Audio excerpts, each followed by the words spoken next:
Have you ever thought that being born into the most powerful family in America and being called by the whole world the Princess of Camelot is actually one of the most tragic destinies? Caroline Kennedy possessed everything. Her father was the president. Her mother was an icon of elegance. Her family was American royalty. However, from the age of 5, her life became an endless chain of losses. Her father was assassinated in front of the whole world. Uncle Bobby was shot dead. Her younger brother died in a plane crash. Her mother passed away from cancer. And most recently, her own biological daughter also passed away from cancer at the age of 35. Money cannot protect you from what Caroline Kennedy has had to endure. Glamorous on the outside, but tragedy behind. This is not a story about a spoiled rich girl. This is the journey of the last survivor of Camelot. The woman who has lost almost everything, but still chooses to stand up with quiet dignity in the secret world of old, long-established, wealthy families. And that story began long before Caroline uttered her first cry to welcome life. Her father, John F. Kennedy, was at that time an ambitious senator. Her mother, Jacqueline Kennedy, a graceful and resilient woman, had to endure 2 painful miscarriages, and especially the departure of their daughter, Arabella, in 1956, when the baby had just been born. That sorrow enveloped the young couple like a cold shadow amid the brilliant ambitions of the Golden Age. Then Caroline was born healthy and full of vitality on November 27, 1957 in New York. A small miracle that partly dispelled the gloomy fog and brought joy back to the house in Georgetown. In the first 3 years of her life, she grew up in a peaceful, old-fashioned house where her father was rising rapidly on the political path, where politicians and journalists came and went constantly. But Mother Jackie still persistently tried to create for her daughter the most normal childhood possible in the secret world of old, long-established, wealthy families. Everything began to change at a dizzying speed in November 1960. When Caroline was about to celebrate her 3rd birthday, her father was elected President of the United States. Just 2 weeks later, her younger brother, John Jr., was born. And exactly 2 days after that, Caroline turned 3 years old. In less than a month from the daughter of a senator, she became one of the most sought-after and photographed children in America. On January 20th, 1961, the Kennedy family moved into the White House, the most powerful palace in the world, where every gesture of little Caroline became public property, where people saw in her the image of youth of hope and an era called Camelot. Glamorous on the outside, but tragedy behind. Life inside the stark white walls of the White House was a strange mix between utmost luxury and unrelenting surveillance. Jackie, with the deep instinct of a mother, set up a kindergarten right on the upper floor so that Caroline could have friends and normal lessons. The most iconic image is the little girl riding the small pony Macaroni, a gift from Vice President Lyndon B. Johnson on the lush green lawn of the White House, her short hair flying in the wind, her innocent smile captivating the entire United States. However, behind those radiant photos, Secret Service agents always followed closely. Every step and every outfit she wore became hot news on the front pages. Then, in the summer of 1963, the fragile joy was suddenly extinguished. Her mother gave birth to Patrick Kennedy, the 2nd younger brother, bringing hope for a complete family. But Patrick only lived for 2 days. Caroline, at 5 years old, although she did not fully understand death, still felt the terrifying silence that enveloped the White House, and the image of her father, the strongest man she knew. Shedding tears beside his brother's incubator became a deep cut in her young memory. Imagine a normal Friday morning. You are sitting in the kindergarten class on the upper floor of the White House playing carefree. November 22nd, 1963 began like any other day. While Caroline was studying and laughing with her friends 1,500 miles away in Dallas, the gunshots rang out. When the news of the assassination spread like wildfire, the White House sank into chaos. Caroline and John Jr. were taken by their nanny, Maud Shaw, back to their grandmother's house in Georgetown. That evening in the small bedroom, Nanny Shaw sat down beside Caroline's bed and gently told her that her father had gone to heaven and would never come back. The 5-year-old girl looked up, her voice clear but full of confusion. "So can Father come down from heaven to visit me?" The answer was no. And in that moment, Caroline's whole world collapsed. The following days were a chain of mourning broadcasts live to millions of eyes around the globe. Caroline, in a light blue coat trimmed with pure white gloves, stood tightly holding her mother's hand beside her father's casket. Her little face was unusually solemn, even though inside was unbearable pain. The image of her and her little brother standing watching their father's coffin pass by has become one of the most haunting moments in American history, a living testament to the price of privilege, to the unspoken pain of a little dollar princess in the hidden world of old, long-established, wealthy families. After leaving the White House in December 1963, Caroline Kennedy, along with her mother and younger brother, returned to their old house in Georgetown. But that once familiar home had now turned into a transparent glass cage, where every smallest gesture was exposed before millions of curious eyes. Tourist buses rolled slowly through the street. The tour guide's voice echoed, pointing to the house where the president's widow is hiding, while crowds kept gathering outside, just hoping to catch a glimpse of Jackie's black dress or Caroline's innocent face. The little girl could not run and play in the yard without being chased by lenses. Even a simple shopping trip became a major media event. Money and privilege could not protect you from that relentless invasion. The unbearable suffocation was what made Jackie make a decisive decision in 1964. Leave Washington to go to New York, hoping that the big city would grant them a fragile anonymity. They moved into a penthouse apartment at number 1040 Fifth Avenue, the luxurious Upper East Side area where Jackie believed her family could blend into the crowd. Caroline was enrolled in the convent of the Sacred Heart School, a prestigious and discreet Catholic school. However, reality was still harsh. Secret Service agents stood guard outside the classroom door. Peers looked at her with eyes that were both admiring and wary.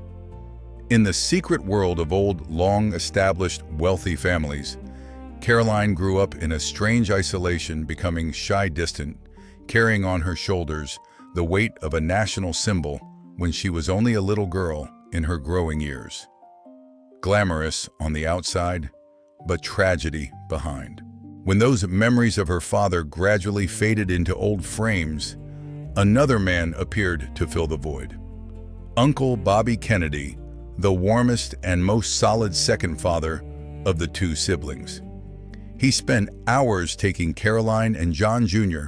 to play in Hyannisport, organizing camping trips, using his enthusiasm and love to make the little girl laugh. But then the gunshots rang out once more at the Ambassador Hotel in 1968, taking away Uncle Bobby when Caroline was only 10 years old. In less than 5 years, The two most important men in her life were both taken by violence. That unbearable pain made Jackie, in extreme panic, exclaim that if they were hunting the Kennedys, then her children were the #1 target. It was that deep fear that pushed the family into the marriage that shocked the whole country. Jackie married Greek billionaire Aristotle Onassis in October 1968. Not a fairy tale, but a desperate escape in search of protection. You can imagine the heart of an 11-year-old girl being torn between two worlds. One side is the familiar school in Manhattan. The other side is luxurious excursions on the legendary yacht Christina or the private island Scorpios. Onassis tried to win over Jackie's children with expensive gifts and walks on the Emerald Sea, but Caroline still kept a cold distance. The little girl once frankly admitted that she did not like her stepfather. In the hidden world of traditional wealthy families, the tensions between Onassis's own children and Jackie's children became increasingly suffocating. Caroline withdrew into the world of poetry and books, seeking some inner peace amid the constant whirlwind of change. After Onassis passed away in 1975, tragedy almost touched Caroline directly. One morning in October 1975 in London, just 90 seconds late perhaps, history would no longer have her name. At that time, 17 years old, studying an art course at Sotheby's and staying at the house of Senator Hugh Fraser, an IRA bomb exploded under the owner's car. The explosion took the life of Professor Gordon Hamilton Fairley, the innocent neighbor who was taking a walk. Caroline escaped death by a hair's breadth. That was a spine-chilling reminder that the price of privilege is sometimes life hanging by a thread, and the shadow of tragedy still silently clings to the Kennedy family. But instead of letting fear swallow her, Caroline chose silence and resilience. She returned to America, entered Radcliffe with iron determination to build her own life. She once dreamed of becoming a photojournalist, but soon realized she could not observe others when all eyes were focused on her. Even when interning at the Daily News with a modest salary of $156 a week, she still happily made coffee, changed typewriter ribbons to feel a bit of normalcy. After graduating in 1980, she worked at the Metropolitan Museum of Art. Amid the quiet hallways full of masterpieces, she met Edwin Schlossberg, a man 13 years older than her, who saw in Caroline not the president's daughter, but a profound, fragile, and strong-willed woman. The wedding in July 1986 at Cape Cod was the moment Caroline personally wrote her own chapter of happiness. Uncle Ted led her down the aisle in place of her father amid warm applause. She firmly kept the Kennedy surname after marriage, a silent declaration affirming her father's legacy without needing to rely on it. 3 children, Rose, Tatiana, and Jack, were born in love. To protect her children from the tragedies she had experienced, Caroline created a peaceful oasis in the middle of Manhattan, taking her children to the park, to school without turning it into a performance, refusing most interviews and keeping distance from the noisy whirlwind of the extended Kennedy family. In the heart of a legacy full of loss, she proved that even a dollar princess could find simple happiness through perseverance and quiet courage. And have you ever wondered, when a woman who has just passed 40 has had to witness almost all the people she loved the most leave one after another, what shape would that heart take? For Caroline Kennedy, the final and deepest connection in the family was her younger brother John Jr., the one who grew up with her in the White House hallways, held their mother's hand at their father's funeral, and together endured the pain of losing Mother Jackie to cancer In 1994, John Jr. was a young man with special public appeal, the founder of the political magazine George, and married Caroline Bassett in a secret ceremony in 1996. However, Caroline always carried constant worry about her brother's passion for flying, glamorous on the outside, but tragedy behind. The night of July 16, 1999 became the darkest night in her life. John Jr. planned to fly the plane from New Jersey to Massachusetts to attend the wedding of his cousin Rory Kennedy with his wife Carolyn and sister-in-law Lauren Bassett on board. The weather that night was extremely harsh, dense fog darkness swallowing the Atlantic. John Jr. had a pilot's license but did not yet have an instrument rating, meaning he could only navigate by sight. In that fog and darkness, he lost spatial orientation, no longer able to distinguish where the horizon was and where the water was. The plane plunged straight down into the ocean and crashed hard into the sea. All three died instantly.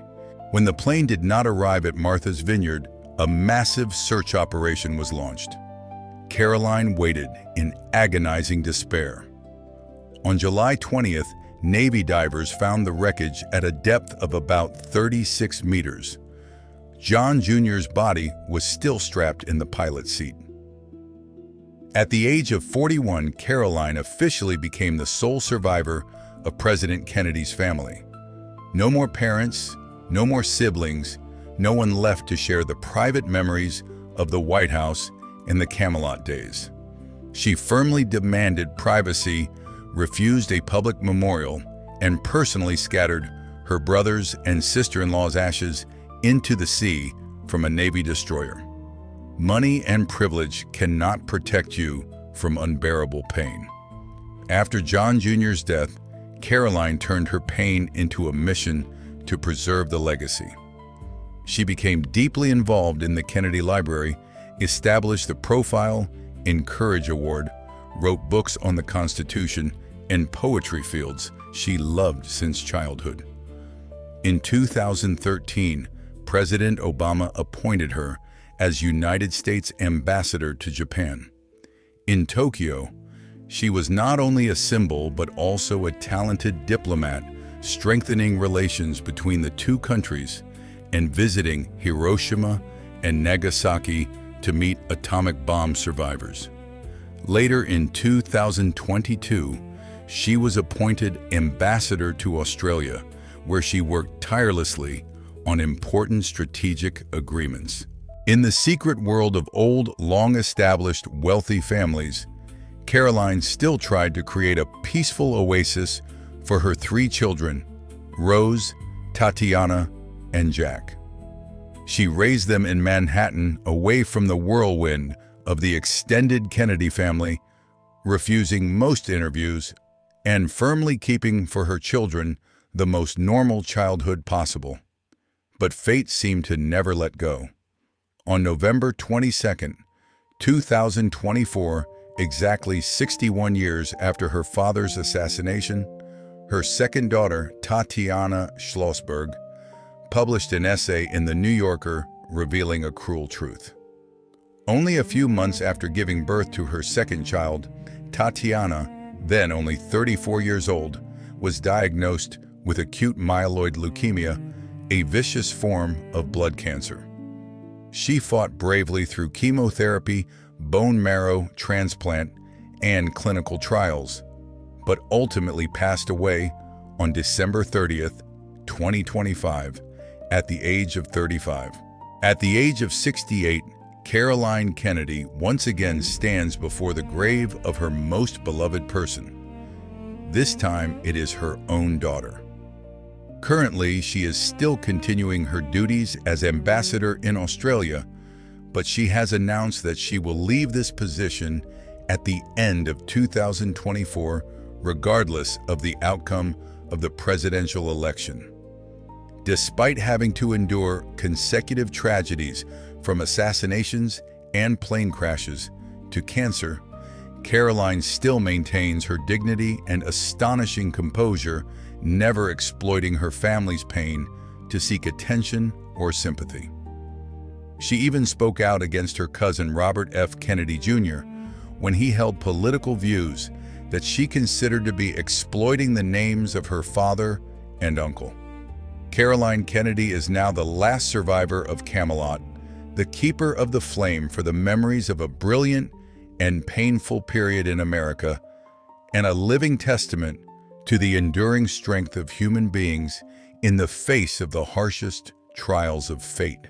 From the 5-year-old poor little rich girl clutching her mother's hand in a light blue coat, standing beside her father's casket amid countless eyes of the nation, Caroline Kennedy has walked through a journey of more than 6 decades of unimaginable losses. She lost her father at only 5 years old, lost Uncle Bobby just 3 years later, lost her mother to cancer, lost her younger brother John Jr. in a plane crash, and finally lost her daughter Tatiana to the cruel disease. Each time she fell, the world waited for her to collapse. Yet Caroline did not collapse.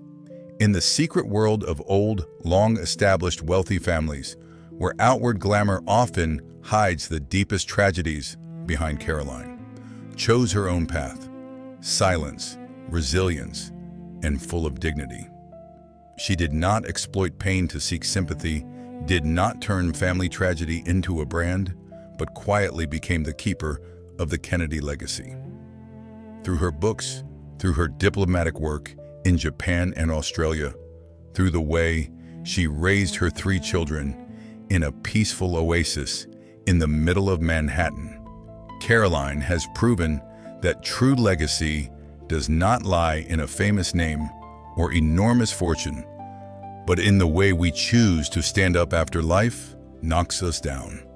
She teaches us a profound and haunting lesson. Money can buy almost everything in the world, except the ability to protect the people we love from unbearable pain. Privilege can open every door, but cannot stop fate from knocking. And the most brilliant Camelot, in the end, was only a short dream amid harsh reality. Caroline Kennedy did not defeat the Kennedy curse. She did not need to defeat it. She only needed to survive with all the grace and quiet strength of a woman who has walked through fire. And that very journey has turned her from the symbol of sorrow of a nation into a living testament to the miraculous resilience of the human spirit. If Caroline's story makes you reflect on the losses in your own life, on the hidden strength behind a glamorous exterior, or on how we can still find light amid endless darkness, please like this video and subscribe to the channel to together explore more profound upper-class stories.